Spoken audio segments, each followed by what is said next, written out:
Hello friends, स्वागत है आपके YouTube channel morning today target में। आपके लिए लेके आए हैं सीटेट सीडीपी के प्रीवियस ईयर क्वेश्चन पेपर, जो आपके आने वाले एग्जाम के लिए काफ़ी ज़्यादा इम्पॉर्टेंट है।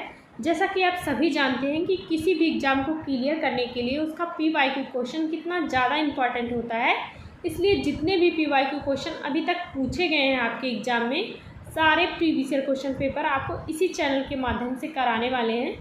तो जो लोग नए होंगे वह सब्सक्राइब कर लीजिएगा, जिससे जो भी मेरी क्लासेस होगी सारी क्लासेस आपको मिलती रहेगी। तो चलते हैं क्वेश्चन पे और बताइएगा आपने 30 क्वेश्चन में से कितने क्वेश्चन सही किए हैं। तो पहला है, बच्चों के विकास की प्रक्रिया किस प्रकार की होती है।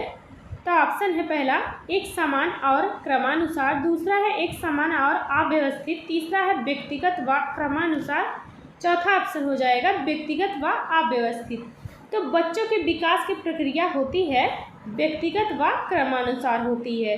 इसका राइट आंसर यहाँ पे थर्ड ऑप्शन सही हो जाएगा, क्योंकि प्रत्येक बच्चे का विकास अपने गति और तरीके से होता है। जैसे कुछ बच्चे जल्दी चलना सीख लेते हैं, वहीं पे कुछ बच्चे थोड़े बाद में सीखते हैं।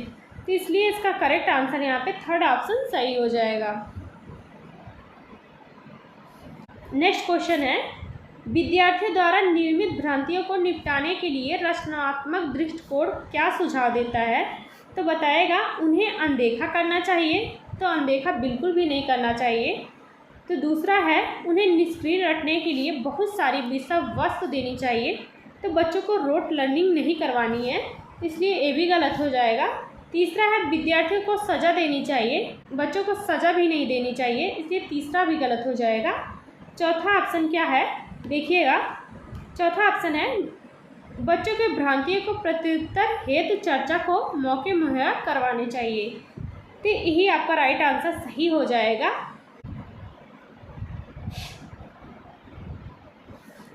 नेक्स्ट क्वेश्चन है, बच्चों का समाजीकरण है तो एक सरल और रैखिक प्रक्रिया है, दूसरा है एक व्यवस्थित और सुव्यवस्थित प्रक्रिया है, तीसरा है एक जटिल और बहुआयामी प्रक्रिया है। तो इसका राइट आंसर यहाँ पे थर्ड ऑप्शन सही हो जाएगा।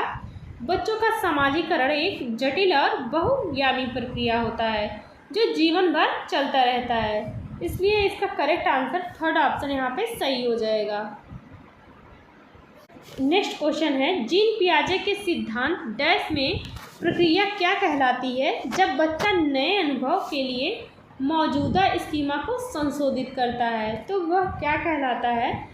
तो समायोजन, संगठन, तीसरा है अभिसंज्ञान, चौथा ऑप्शन हो जाएगा पाठ। जीन पियाजे के सिद्धांत के अनुसार जब बच्चा नए अनुभव के लिए मौजूदा स्कीमा को संशोधित करता है वह समायोजन कहलाता है।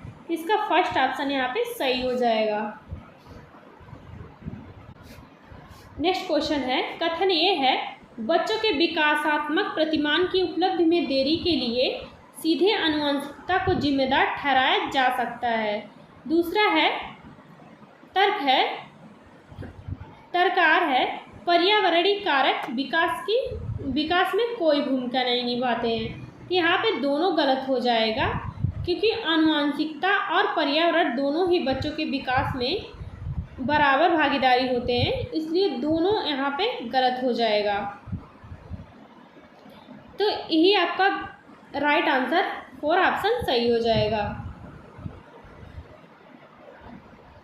नेक्स्ट क्वेश्चन है, जीन पियाजे के अनुसार आत्मकेंद्रिता के क्या मायने हैं। तो पहला है, किसी स्थिति के एक से ज़्यादा आयाम पर विचार करने की क्षमता, दूसरा है सोच प्रक्रिया को मानसिक संरचनाओं के आधार पर संगठित करना, तीसरा है मौजूदा स्कीमा का उपयोग करते हुए संसार की समझ बनाना, चौथा ऑप्शन हो जाएगा दूसरों का अनुभव व सांसारिक दृष्टिकोण को अपनी दृष्टि से देखने की प्रवृत्ति हो जाएगा। तो इसका राइट आंसर यहाँ पे फोर ऑप्शन सही हो जाएगा। जीन पियाजे के अनुसार आत्मकेंद्रिता का क्या अर्थ होता है समझिएगा। तो दूसरों के अनुभव व सांसारिक दृष्टिकोणों को अपनी दृष्टि से देखने की प्रवृत्ति होती है, जो बच्चे अपनी ही सोच को दुनिया का केंद्र मानते हैं, इसलिए इसका करेक्ट आंसर यहाँ पे फोर ऑप्शन सही हो जाएगा। नेक्स्ट क्वेश्चन है, लेव वाइगोस्की के अनुसार डैश का संज्ञानात्मक विकास में महत्वपूर्ण योगदान है। तो लेव वाइगोत्स्की के अनुसार क्या संज्ञानात्मक विकास में महत्वपूर्ण योगदान है? तो पहला है अनुबंधन, दूसरा है पुनर्बलन, तीसरा सांस्कृतिक परिवेश, चौथा ऑप्शन हो जाएगा स्कीमा। लेव वाइगोत्स्की के अनुसार संज्ञानात्मक विकास में महत्वपूर्ण योगदान है वह हो जाएगा सांस्कृतिक और परिवेश हो जाएगा। इसका थर्ड ऑप्शन यहाँ पे सही हो जाएगा। नेक्स्ट क्वेश्चन है, लेव वाइगोत्स्की के सिद्धांतों पर आधारित कक्षा में किसको महत्वता दी जाएगी? तो पहला है सौसर पाठ पर रटने को, दूसरा है सहयोगात्मक सीखने को। तो इसका राइट आंसर यहाँ पे सेकेंड ऑप्शन सही हो जाएगा। लेव वाइगोत्स्की के अनुसार सांस्कृतिक परिवेश का संज्ञानात्मक विकास में महत्वपूर्ण योगदान होता है। तो इसका सेकेंड ऑप्शन यहाँ पे सही हो जाएगा। नेक्स्ट क्वेश्चन है, लॉरेंस कोहलबर्ट ने अपने सिद्धांत में नैतिक विकास के कितने चरण प्रतिपादित किए हैं? तो इसका राइट आंसर यहाँ पे हो जाएगा पहला 6 चरण। लॉरेंस कोहलबर्ट ने अपने नैतिक विकास के 6 चरण प्रस्तुत किए हैं, जिसमें व्यक्ति 6 अलग अलग चरणों से गुजरते हैं। इसका फर्स्ट ऑप्शन यहाँ पे सही हो जाएगा। नेक्स्ट क्वेश्चन है, नरेश और मुकेश उम्र में लगभग बराबर हैं, लेकिन दोनों के संज्ञानात्मक व सामाजिक विकास में अंतर है। यह किस सिद्धांत के कारण है? तो बताइएगा विकास का शीर्षगामी सिद्धांत, दूसरा है विकास का समीपत दूराभिमुख सिद्धांत, तीसरा है व्यक्तिगत विभिन्नताओं का सिद्धांत। तो यही आपका राइट आंसर यहाँ पे थर्ड ऑप्शन सही हो जाएगा। नेक्स्ट क्वेश्चन है, हावर्ड गार्डनर के सिद्धांत के अनुसार नर्तकियों, धावकों और अभिनेताओं के पास कौन सी बुद्धि अधिक होती है? तो बताइएगा स्थानिक बुद्धि, भाषाई बुद्धि, शारीरिक गति संवेदनात्मक बुद्धि। तो आपका राइट आंसर यहाँ पे थर्ड ऑप्शन सही हो जाएगा। जैसे कि नृत्य करना, अभिनय करना, खेलना, हल्का हाथ से काम करना, याद। नेक्स्ट क्वेश्चन है, सह शिक्षा में लड़कों के लिए एक शिक्षिका की टिप्पणी है पुरुष बनो और लड़कियों की तरह व्यवहार मत करो। यह किसको बढ़ावा देगा? तो बताएगा जेंडर समानता, दूसरा है जेंडर रूढ़िवादिता। तो आपका राइट आंसर यहाँ पे सेकेंड ऑप्शन सही हो जाएगा। नेक्स्ट क्वेश्चन है, आजकल सिद्धांतकार क्रिटिकल अवस्था के बजाय संवेदनशील अवधि का प्रयोग करते हैं क्योंकि विकास की प्रकृति गतिशील है। दूसरा है विकास केवल आनुवंशिकता से निर्धारित होता है। तीसरा ऑप्शन हो जाएगा विकास केवल पर्यावरण द्वारा निर्धारित किया जाता है। चौथा ऑप्शन हो जाएगा विकास स्थिर और नियत है। तो आजकल सिद्धांतकार क्रिटिकल अवस्था के बजाय संवेदनशील अवधि का प्रयोग करते हैं। क्यों करते हैं? तो इसका फर्स्ट ऑप्शन यहाँ पे सही हो जाएगा विकास की प्रकृति गतिशील है, इसलिए इसका करेक्ट आंसर यहाँ पे फर्स्ट ऑप्शन सही हो जाएगा। नेक्स्ट क्वेश्चन है, कथन ए है स्कूलों को माता पिता को किसी भी तरह से उनके बच्चों की शिक्षा में शामिल नहीं करना चाहिए। तो पहला तो गलत हो जाएगा। दूसरा तर्क है आर है समुदाय के साथ संपर्क स्थापित करने से विद्यार्थियों के अर्थपूर्ण अधिगम में बाधा उत्पन्न होती है। तो इसका राइट आंसर यहाँ पे 4 ऑप्शन सही हो जाएगा। यहाँ पे दोनों गलत हो जाएगा क्योंकि स्कूलों में माता पिता को किसी भी तरह के बच्चों की शिक्षा में शामिल नहीं करना चाहिए, तो ये गलत हो जाएगा। तो दूसरा है कह रहा है तर्क है समुदाय के साथ संपर्क स्थापित करने के विद्यार्थियों के अर्थपूर्ण अधिगम में बाधा उत्पन्न होती है। तो ऐसा भी नहीं है, इसलिए इसका करेक्ट आंसर 4 ऑप्शन सही हो जाएगा। ए आर दोनों गलत हो जाएगा। नेक्स्ट क्वेश्चन है संज्ञान व संवेगों के बारे में कौन सा कथन सही है? तो बताइएगा। पहला है संज्ञान व संवेग की प्रक्रियाएं एक दूसरे से स्वतंत्र हैं। दूसरा ऑप्शन है संज्ञान व संवेग एक दूसरे से जुड़े हुए हैं, एक दूसरे को प्रभावित करते हैं। तो इसका राइट आंसर यहाँ पे सेकेंड ऑप्शन हो जाएगा सही, क्योंकि संज्ञान व संवेग एक दूसरे को प्रभावित करते हैं और एक दूसरे से जुड़े रहते हैं। तो इसका राइट आंसर यहाँ पे सेकेंड ऑप्शन सही हो जाएगा। नेक्स्ट क्वेश्चन है, किन शैक्षिक प्रणालियों द्वारा छात्रों में सार्थक अधिगम को प्रोत्साहित नहीं किया जा सकता है। यहाँ पे जो गलत पूछा है उसको बताना है। पहला है अन्वेषण व प्रयोग को, दूसरा है अधिसंज्ञान कौशलों का विकास, तीसरा ऑप्शन हो जाएगा चर्चा और बहस, और चौथा ऑप्शन यहाँ पे हो जाएगा निष्क्रिय सुनने के कौशल को। जो छात्रों के सार्थक अधिगम को प्रोत्साहित नहीं किया जा सकता है वह है निष्क्रिय सुनने के कौशल को। तो इसका 4 ऑप्शन यहाँ पे सही हो जाएगा।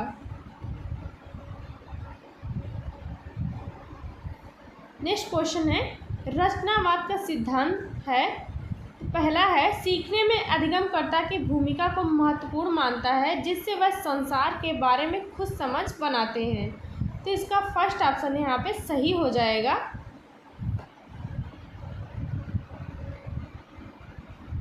नेक्स्ट क्वेश्चन है, बच्चे निम्न में से किस आधार पर अगले ज्ञान का निर्माण करते हैं। तो बताइएगा कि बच्चे किस आधार पर अपने अगले ज्ञान का निर्माण करते हैं। तो पहला ऑप्शन है जो उनके लिए अप्रासंगिक है, दूसरा है जो पहले से समझते हैं। तो यही आपका राइट आंसर यहाँ पे सही हो जाएगा, सेकेंड ऑप्शन। बच्चे अपने पूर्व ज्ञान और अनुभव से नए ज्ञान को जोड़ते हैं और उनमें समझते हैं और आत्मसात करते हैं। तो इसलिए करेक्ट आंसर यहाँ पे सेकेंड ऑप्शन सही हो जाएगा। नेक्स्ट क्वेश्चन है, एक शिक्षक को अपने विद्यार्थियों को किस प्रकार के लक्ष्य निर्धारित करने के लिए प्रोत्साहित करना चाहिए। तो बताइएगा महारत उन्मुख लक्ष्य, दूसरा है प्रदर्शन उन्मुख लक्ष्य, तीसरा ऑप्शन हो जाएगा विफलता को स्वीकारने वाले लक्ष्य, चौथा ऑप्शन हो जाएगा असफलता से बचने वाले लक्ष्य। तो एक शिक्षक को अपने विद्यार्थियों को किस प्रकार के लक्ष्य निर्धारित करने के लिए प्रोत्साहित करना चाहिए, वह हो जाएगा महारत उन्मुख लक्ष्य को प्रोत्साहित करना चाहिए। तो इसका फर्स्ट ऑप्शन यहाँ पे सही हो जाएगा। एक व्यक्ति की धारणाएं उसके सीखने पर एक महत्वपूर्ण प्रभाव डालती हैं। निम्न में से कौन सी धारणा सीखने पर एक सकारात्मक प्रभाव डालेगी। तो बताइएगा। तो पहला ऑप्शन है मुझमें जन्मजात कोई क्षमताएं मौजूद नहीं हैं, दूसरा है शिक्षक हमेशा कठिन प्रश्न बनाते हैं, तीसरा ऑप्शन हो जाएगा अच्छे या बुरे अंक लाना अपने प्रयास पर निर्भर करता है। तो यही आपका राइट आंसर है, यहाँ पे थर्ड ऑप्शन सही हो जाएगा।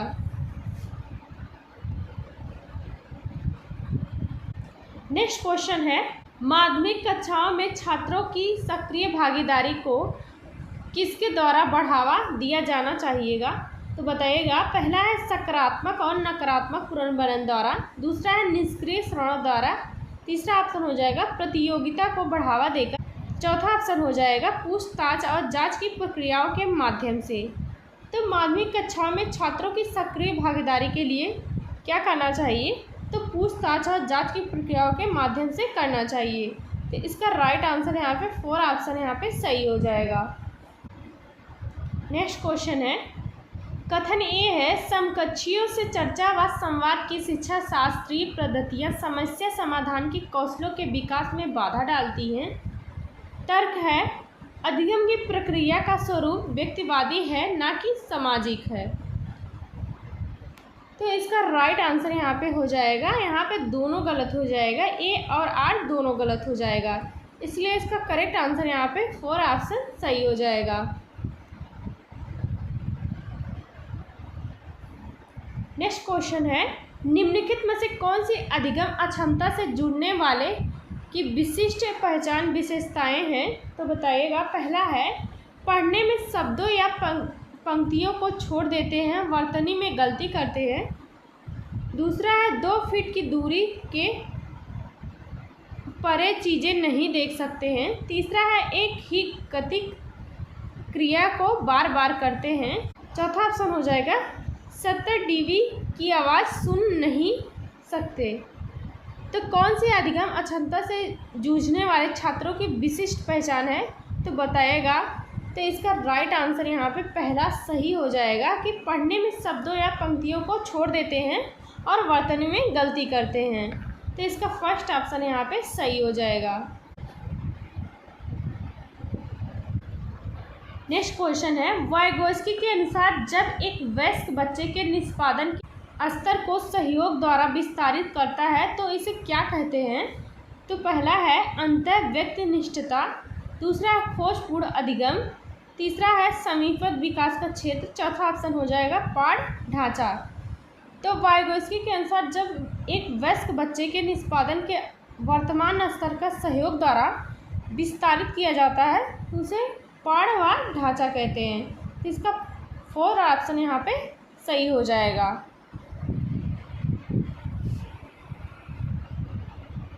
नेक्स्ट क्वेश्चन है, बच्चों के आकलन के बारे में निम्नलिखित में से कौन सा कथन सही है, तो सही बताना है। तो बताइएगा। पहला है मूल्यांकन का प्राथमिक उद्देश्य से तुलना है, दूसरा है आकलन का प्राथमिक उद्देश्य चिंता और भय उत्पन्न करना है, तीसरा ऑप्शन हो जाएगा मूल्यांकन विभिन्न संसाधनों का उपयोग करके किया जाना चाहिए, चौथा ऑप्शन हो जाएगा मूल्यांकन में बच्चों द्वारा स्वयं मूल्यांकन शामिल नहीं होना चाहिए। तो बच्चों के आकलन के बारे में कौन सा कथन सही हो जाएगा, तो इसका थर्ड ऑप्शन सही हो जाएगा मूल्यांकन विभिन्न संसाधनों का उपयोग करके किया जाना चाहिए। तो ये आपका राइट आंसर सही हो जाएगा।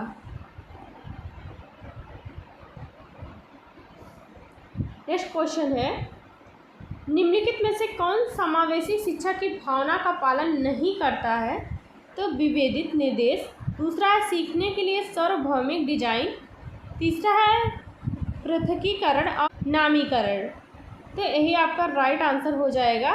जो समावेशी शिक्षा की भावना का पालन नहीं करता है वह हो जाएगा पृथकीकरण और नामीकरण, क्योंकि इसमें अलगाव होता है तो बच्चों के लिए तो ये सही नहीं होगा।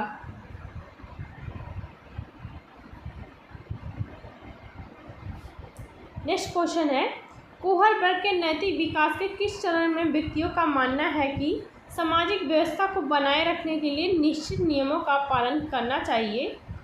तो पहला है यांत्रिक सापेक्षता अभिन्यास, दूसरा है सजा और आज्ञाकारिता अभिन्यास, तीसरा है कानून और व्यवस्था अभिन्यास, चौथा ऑप्शन हो जाएगा अच्छा लड़का अच्छी लड़की अभिन्यास।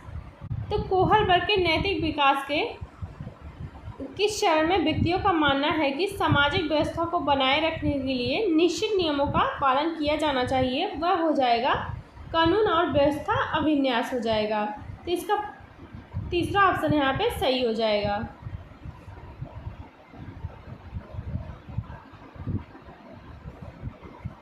नेक्स्ट क्वेश्चन है, संज्ञानात्मक विकास के किस चरण में बच्चे अनुमान लगाने व अमूर्त चिंतन करने की कौशल हासिल करते हैं। तो पहला है संवेदी चालक, दूसरा है पूर्व संक्रियात्मक, तीसरा ऑप्शन हो जाएगा मूर्त संक्रियात्मक, चौथा ऑप्शन हो जाएगा औपचारिक संक्रियात्मक। संज्ञानात्मक विकास के किस चरण में बच्चे अनुमान लगाते हैं और अमूर्त चिंतन करने के कौशल को हासिल करते हैं, वह हो जाएगा औपचारिक संक्रियात्मक अवस्था। तो इसका करेक्ट आंसर यहाँ पे 4 ऑप्शन सही हो जाएगा। नेक्स्ट क्वेश्चन है, सहशिक्षा कक्षा में लड़कों के लिए एक शिक्षक की टिप्पणी है, पुरुष बनो और लड़कियों की तरह व्यवहार मत करो, यह किसको बढ़ावा देगी। तो पहला है जेंडर समानता, दूसरा है जेंडर रूढ़िवादिता। तो यही आपका राइट आंसर यहाँ पे सेकेंड ऑप्शन सही हो जाएगा। तो आज के लिए बस इतना ही, मिलते हैं नेक्स्ट क्लास में।